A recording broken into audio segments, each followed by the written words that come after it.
another awesome artist video where I draw some fan art or some art for one of my friends or awesome artists that I really like.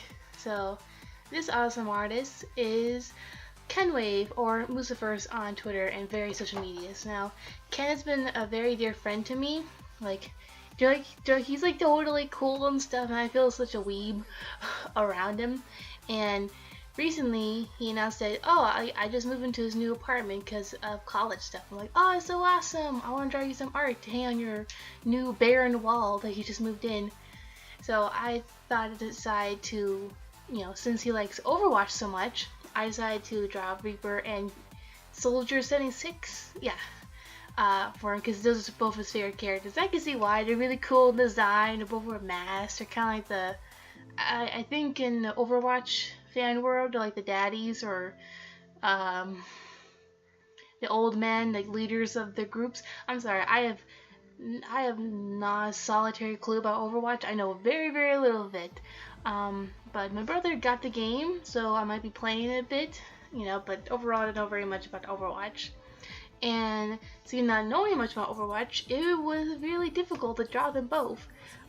Reaper was fun to draw because of all the tiny little details. Of course, I didn't draw like all the details exactly, like the neck piece, the jacket, the arms, the legs. I didn't draw all of that because, again, I used some reference and I didn't see the exact detailing until later after I was done inking. I was like, oh shoot, yeah, there's like belt buckles on his chest jacket area and such. And 76, his mask was really hard to tell because I was trying to get it from the side view, but there's not very much reference pictures of him. The only picture I could find was a model reference, like the 360 turnaround, but again, it was very tiny. I couldn't get a close enough picture of it, so I just had to guess. But I found it really cool. And also, I don't draw a lot of men, especially very muscular, big men, because I don't really draw that a lot. I usually like to draw a lot of like curvier women or girls because I find them more fun to draw, to be more flexible in movement and pose. But I honestly I should do that more often. Well, here I slow down the video so you can see how the watercolors. Again, I use my Kuretake watercolors, and these are amazing to work with. So vibrant, and I keep forgetting how like they're really versatile to mix with colors. So I use like a midnight blue and black to mix in the gray because I didn't want Reaper to look just black because otherwise that would be super boring to do. You can see how well they lay on. But you gotta be careful with these because if you ever decide to get these colors, which I do recommend, don't use a lot of water on them because they will create like a pooling effect. And here I slowed down the video to show like a really cool effect if you like do like splashes of other colors to make it look like a mold or gross kind of view or feel to it. If you're just in paint like that, but I decided just to put another black layer on it. And here I am again, laying the black, but then decided to spread all around because I thought his jacket's not dark enough because it's all black, but I thought giving a blue tinge underneath would give it more life. Even though it's the opposite of Reaper because he is basically the Grim Reaper. Get it? Reaper. Hey.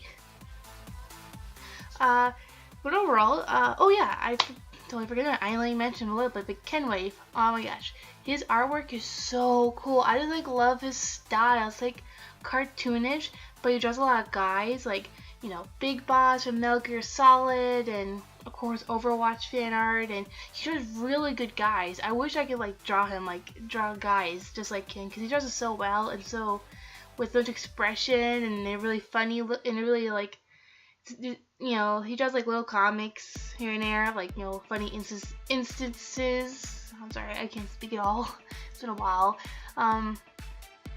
But overall, I really like this piece. It was really cool. Unfortunately, at the end of the video, my camera battery died. It just took about like this whole piece took about around 2 hours, and in the first hour, my camera battery died, so I had to stop the painting and wait till battery charges and then go ahead again. And then my battery just died on me. I was like, what? No. I think it was about 2 hours, about close to 3 hours to make this piece because it involved a lot of detail, a lot of drawing time, waiting. And also the reason why I didn't show the end, like the final end, is because I had to go really up close with the white and black pen to go over with detail and write on top of the piece, "Old men never die and they never fade away." So I thought it'd be a cool quote to put up there. Yeah, I think it's good. Please go check Kenwave out. He's super awesome and cool. And also, there might be a little thing that we're both and I were doing together. I just need to finish my part of it because it's been so long and I've been so busy with other stuff and plus procrastinating, plus lazy. That's my life right now. But yeah, I hope you like this Kenwave. I already showed it to them and they love it. It's just so awesome. I'm so glad they love it because it took me so long. It took me about like a week or so to finish it all because I take segments. Because honestly, if you're working on a big piece, I do not recommend working on a full day. Like, take breaks every once in a while. But if you're that kind of person who wants to work straight through the whole day or for long hours, and that's fine. I'm not telling you to do anything. You do you, but that's just my recommendation. Is that mostly it? I'm sorry. I don't know what else to say here. If I guess I can give some watercolor advice. You can see here, while the paint's still wet, I laid on another color to create a cool like texture to it, because with these watercolors and this paper, with this paper, the watercolors work okay, but I have some, let me start over. This paper is okay for watercolors, but since I'm using a higher brand, like a nicer brand, Kuretake, they work better with watercolor paper. This is a mixed media paper. I prefer to use these watercolors on watercolor paper, and hopefully I can get a pad so I can use it to make more watercolor speed paints, because I just love watercolor. It's so amazing to work with. It's a little tricky at first. If you're a beginner, I suggest not getting these. These are for more professional, because these are Japanese watercolors. They're very different to the ones I use. So if you're a beginner, I suggest Artist Loft, Kansen, just like the stuff you can't see at Walmart or Target. But I probably want to suggest Crayola because there are very few limited colors. So go on Amazon, eBay. I prefer Amazon. Just get a nice pair of watercolors. Fairly priced, because these, I believe they cost like $36 for my set, and those are a little pricey because they're a nice brand. So I suggest using that. And they work really well.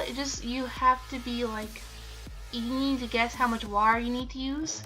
I guess how much water you need based on how big is the area of painting. So for example, here the bifocals, I might need to use a little water and more color, or you can do more water but less color. You know what I mean? So you have to like balance it to a water and color, and to see how big the area of painting with. Yeah.